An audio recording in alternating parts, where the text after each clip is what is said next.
Olá, meu aluno, minha aluna, como vai? Tudo bem? Tranquilo? Vamos falar um pouquinho aí de física do ensino médio aí, ou até do nível superior, né? Física, parte de mecânica dinâmica, leis de Newton, ok? É a espinha dorsal aí da dinâmica que você precisa saber, ok?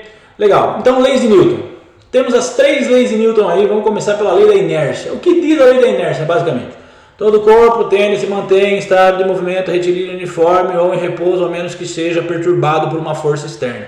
Em outras palavras, a lei de inércia diz que um corpo tende a se manter em estado de repouso com velocidade nula, zero, ou em estado de movimento retilíneo uniforme com velocidade constante. É isso. Ao menos que ele seja perturbado, o corpo vai se manter com velocidade zero ou com velocidade constante, tá? Em movimento retilíneo uniforme. É isso aí. Isso é a lei da inércia. Tá? Então, o corpo ou ele está se movendo em linha reta, com MRU, com velocidade constante, ou ele está em repouso. Lei da inércia. Entendeu? Legal. Vamos agora para a segunda lei de Newton. Segunda lei de Newton diz o quê? Segunda lei de Newton diz o seguinte. É a matematização, tá? da força. Ok? Bom, vamos falar primeiro da terceira, vai. Terceira lei de Newton é ação e reação. A toda ação, ok? A toda ação corresponde uma reação, ok? A toda ação corresponde uma reação. Ou seja, qualquer força que você aplique num corpo, o corpo que sofreu a ação vai apresentar uma reação de mesma intensidade, mesmo módulo, ok? Mesma direção, ok? Mesma reta, ok? Só que sentido contrário, esse que é o segredo, ok? Então a reação ela tem mesma intensidade, tem mesma direção, ok? Só que o sentido é contrário, ok? Esse que é o segredo, tá? Então a reação ela tem a mesma intensidade, a mesma direção e sentido contrário, ok? A toda força aplicada vai aparecer uma força de reação de mesma intensidade, mesma direção e sentido contrário, ok? E a segunda lei de Newton diz o que a segunda lei de Newton? A segunda lei de Newton diz o seguinte: a força é a variação da quantidade de movimento no tempo, ok? Se a massa é constante, primeiro caso, 90% dos problemas que você vai ver, tá? Se a massa é constante, você põe ela para fora e vai ficar força igual massa vezes aceleração, ok? A força vai ser igual a massa vezes a aceleração, tá claro? Então, o que acontece? Se a massa é constante, força é igual a massa vezes aceleração. Esses outros dois casos, é só por curiosidade, mas são casos que existem de acordo com a definição newtoniana, a segunda lei. Ou seja, se a massa varia, mas a velocidade é constante, eu tenho isso aqui. Vamos lá, tá? Então, a segunda lei de Newton fala o quê? Tá? A segunda lei de Newton diz o quê? Força é variação da quantidade de movimento no tempo, né? Se a massa é constante, força é massa vezes aceleração. Se a massa varia, temos esses casos aqui. A massa pode variar sozinha e a velocidade é constante, fica essa segunda forma. E a massa e a velocidade podem variar ao mesmo tempo, aí você vai precisar do cálculo diferencial aí para equacionar isso aqui de forma rigorosa, tá? Que se extrapola o ensino médio aí, tá bom? Na imensa maioria dos casos, força vai ser igual a massa vezes aceleração. Beleza? Beleza. Legal. Bom, então primeira lei de Newton, inércia, tá? Segunda lei de Newton, definição de força, massa vezes aceleração ou variação da quantidade de movimento, massa vezes velocidade, pelo tempo, né? E terceira lei de Newton, tá aí ação e reação. A toda ação corresponde a uma reação de mesma intensidade, uma força de reação de mesma intensidade, mesmo valor, mesmo módulo, mesma direção, mesma reta e sentido contrário, beleza? Vamos falar de algumas forças famosas aí. Força elástica é uma força reativa que aparece quando você tem um sistema elástico, tá? Ou uma mola, como uma mola, por exemplo. Então, se você aplicar uma tração numa mola, puxar ela, vai aparecer uma força de reação chamada força elástica, cujo valor é dado por menos kx. Menos porque representa justamente o fato dela ser uma força reativa, tá? Menos kx. O módulo é só kx, tá? Bom, a energia potencial elástica é dada por isso aqui, tá? Para você saber, kx² sobre 2. E o gráfico é uma reta, né? Porque isso aqui é a equação de uma reta, tá certo? Estou considerando, desprezando o sinal negativo aqui, só o módulo, né? Então o gráfico vai ficar uma reta aí, ó, tá? Vai ser essa reta aqui. Tá? Então a força elástica em função da deformação é essa reta, tá? O x é a deformação. Quanto mais você deforma, maior vai ser a força elástica, tá bom? Revisa aí. Força normal. A força normal é uma força de reação da superfície. Então, se eu tiver um corpo sobre uma superfície que tem um peso aqui apontando para o centro da Terra, né, que é igual a mg, já vou falar aqui abaixo, a força normal ela não é reação do peso, hein? Erro comum isso. A força normal é reação da superfície, tá? Em razão do corpo estar ali sobre a superfície. Tá? Então, estou considerando aqui um plano normal, um plano perpendicular, né? De maneira que o plano ele não tem nenhuma inclinação, é um plano normal. Tá? É um plano qualquer normal, não existe nenhuma inclinação em relação ao nível normal aí, tá bom? Então a normal ela é sempre perpendicular à força normal, tá? À superfície onde se encontra o corpo, lembre disso, tá bom? No plano inclinado, o que a gente sabe? No plano inclinado, olha só, a normal, tá vendo? Ela continua sendo perpendicular à superfície aqui, ó, o plano que está inclinado. Porém, o que acontece? A normal aqui não vai ser matematicamente igual ao peso, né? Matematicamente, eu posso igualar a normal ao peso, por quê? Porque eu tenho a normal para cima e o peso para baixo. Tá vendo? Então, matematicamente, como esse sistema está em equilíbrio dinâmico, ninguém sobe, ninguém desce, a normal é igual ao peso. Então, a normal é igual ao peso num plano normal, que não tem inclinação. Normal é mg. No plano inclinado, a normal é igual a P cosseno θ. Tá? No plano inclinado, você demonstra aí, né, que essa reta aqui por onde passa a normal, tá? A reta normal perpendicular aqui à superfície, ela é a decomposição do peso, tá? Nessa direção. Então, eu posso dizer que a normal é P cosseno θ, ou seja, a normal varia em razão da inclinação do plano. A reação da superfície varia em razão da inclinação do plano. Olha que interessante, tá? Você pega uma balança, por exemplo. Uma balança, o que mede uma balança? Ela mede a força normal. Se você inclinar um pouquinho a balança, você vai ver que a sua massa diminui. Aparente, né? Quer dizer, não está diminuindo a sua massa. Diminui a sua força normal, que é o que a balança mede. Lá na farmácia, lá quando você vai lá, sabe? Pois é. Certo? Bom, o que é o peso? O peso é a força de atração gravitacional. A segunda lei de Newton diz que força é massa de aceleração. Então, o peso é o quê? É uma força, né, que é paralela a essa gravidade. A gravidade, no caso, a aceleração gravitacional, no caso, é a aceleração, o g. Então, força é massa de aceleração. Então, essa força recebe o nome especial de peso. Peso é mg, massa vezes a gravidade. Tá? Força de atrito. O que é força de atrito? Toda vez que você tiver um corpo, está lá numa superfície, ó, tem uma força normal, perpendicular à superfície, já vimos. Se você puxar esse corpo para um lado, vai aparecer um atrito no sentido contrário. Se você puxar para a direita, o atrito é para a esquerda. Se você empurrar para a esquerda, o atrito é para a direita. O atrito é sempre contrário, é uma força de resistência. Atrito é definido matematicamente por coeficiente de atrito vezes a força normal. Esse coeficiente de atrito, o μ aqui, ele é um número, uma percentagem, né? É um coeficiente que está entre 0 e 1 ou 0 a 100%. Tá? Ele é máximo 1 ou 100%. Se o atrito for máximo, ele é 0, o corpo praticamente não se move, né? E é 0 se o coeficiente de atrito é nulo, não tem nenhum, sem atrito. Tá? O coeficiente de atrito estático ele é sempre maior ou igual ao coeficiente de atrito dinâmico. Tá? Ok? Então, o coeficiente de atrito estático é maior que o dinâmico. O dinâmico ocorre quando tem um arrasto, quando tem uma superfície arrasta sobre a outra. Pense no pneu do carro. Quando o carro está andando, o coeficiente de atrito do pneu com a rua, com o asfalto, com o solo, é estático.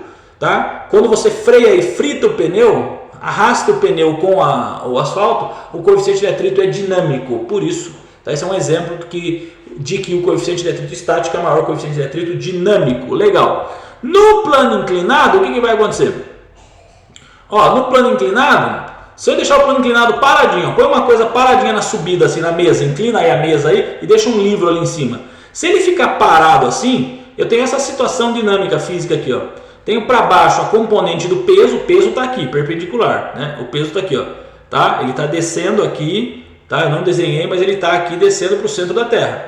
Okay? Aqui está o solo, ó. Aqui está o solo, beleza? Beleza. Então o que acontece? Eu vou ter aqui a normal, perpendicular à superfície, é o plano inclinado. Aqui eu tenho P seno θ, a componente do peso na direção aí do movimento, né, da superfície. P cosseno θ, perpendicular à superfície, entrando na superfície. E a força de atrito, que é o que resiste, que não deixa que esse livro caia. Então, se eu fizer esse equacionamento aqui, isso considerando pela segunda lei de Newton, que a força resultante é nula, porque não tem aceleração, ele está parado, né? Temos aquela situação da inércia, ele está parado, esse corpo, velocidade zero. e não tem aceleração, o que eu vou dizer? Eu vou dizer que um menos o outro dá zero, ou um é igual ao outro. Então o peso seno θ nessa direção aqui, ó, da superfície, tá vendo? Tá? O P seno θ, componente do peso na direção da superfície, é igual à força de atrito. E força de atrito a gente sabe é igual ao quê? Mi vezes a normal, acabei de falar. Então Mi vezes a normal é igual a mg seno θ, aqui, ó. Tá? Então a força de atrito é igual a componente do peso na superfície. Okay? Agora, quem que é a normal? No plano inclinado, já vimos acima também. No plano inclinado, a normal é igual a componente do peso entrando, no plano, né? Perpendicular à superfície, ou seja, é mg cosseno θ. Se a gente igualar isso aqui, vai ficar mi vezes a normal, né? Que é mg cosseno θ, é igual ao quê? mg seno θ. Olha bem isso aqui, volta esse vídeo se tiver dúvida, tá? Você vai cortar a massa e a gravidade, que é a mesma, você vai ter isso aqui, ó. Vai sobrar mi cosseno θ igual seno θ. Jogando cosseno θ dividindo, você vai ter mi igual seno por cosseno, que é a tangente. Ou seja, moral da história, o coeficiente de atrito estático, porque esse corpo está parado, não tá? O coeficiente de atrito estático de uma superfície, você pode calcular ele como? Inclinando essa superfície e colocando um corpo em cima, tá? Ok? O ponto do limite ali, aonde ele não escorrega, a partir daquele momento, daquela inclinação, escorrega. Então, naquele ângulo limite ali, tá?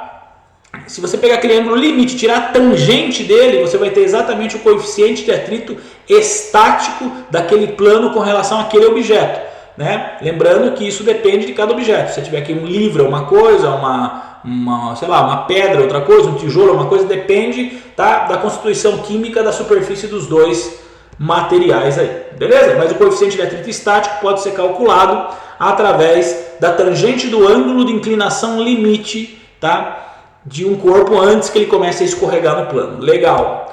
Exercício, vamos lá. Mola. Se a mola está pendurada no teto, tem uma massinha ali, ela deforma e fica parada, eu posso dizer que o peso para baixo é igual a força elástica para cima. Então, Kx para cima é igual a peso para baixo. Ok? Porque não tem força resultante aqui, não tem aceleração. Então, Kx igual a mg, posso isolar, por exemplo, a constante elástica aqui. É um jeito de você calcular, inclusive, lá no laboratório, experimentalmente, a constante elástica. Divide o peso pela deformação. Pronto, você tem a constante elástica. Tá bom? Bom, outro exercício. Imagina que eu tenho essa situação aqui, eu deformei essa mola aqui, a posição natural dela vem até o x, tá vendo? Eu deformei ela de x, pus uma massinha na frente e depois soltei. Tá? Deformei ela de x, pus uma massinha de massa m na frente e soltei. Não tem atrito, considere que não tem atrito esse problema. A pergunta é, ela vai sair voando daqui, ela vai sair, né, rapidão com uma aceleração. Eu pergunto qual que vai ser a velocidade depois que ela percorreu um espaço y, tá? Y total, entre a deformação onde ela estava até o final aí dessa trajetória, o y. Né? O que você vai fazer? Segunda lei de Newton, agora tem aceleração porque o sistema não está em equilíbrio, né? Então o que vai acontecer aqui? Nesse caso, massa vezes aceleração, que a massa não varia, né? Segunda lei de Newton, é igual a Kx. A resultante é a força elástica aqui. Então eu faço massa vezes aceleração igual a Kx. Aceleração é igual a quem? Joga a massa dividindo, eu vou ter que a aceleração é Kx sobre m. Legal. E agora? O cara não quer velocidade no final e não me deu tempo, lembra da cinemática? Não deu tempo, é Torricelli.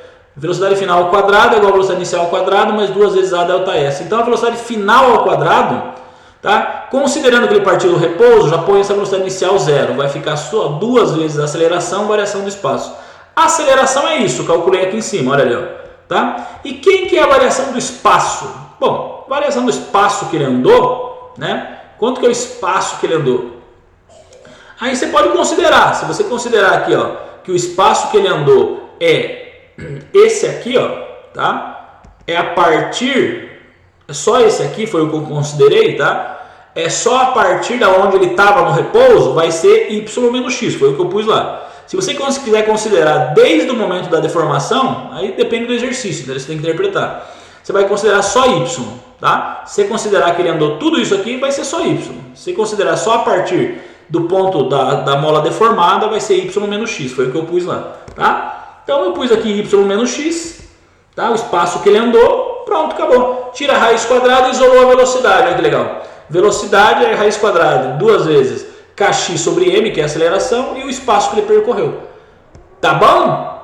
Usei a segunda lei de Newton num exercício com mola, tá? E apliquei inclusive a equação de Torricelli da cinemática para achar a velocidade final. Legal. Plano inclinado, olha só. Plano inclinado. Qual que é a aceleração que um corpo despenca num plano inclinado com atrito? A situação é essa aqui, ó. Tem força normal para cima, tem o pesão que está aqui, tá vendo? Peso está aqui, a componente do peso no plano é o P seno θ, a componente do peso entrando no plano é P cosseno θ, a geometria é essa, tenho aqui, ó, tá vendo?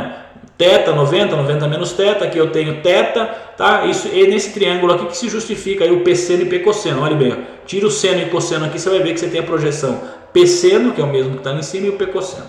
Para cima eu tenho a força de atrito, que atrapalha, esse corpo está descendo, ele está arrastando aqui, tá? É o P seno θ que faz com que esse corpo desça e a força de atrito está para cima, legal? Legal. E aqui eu tenho a gravidade, né? Apontando sempre para o centro da Terra, aí, perpendicular ao solo.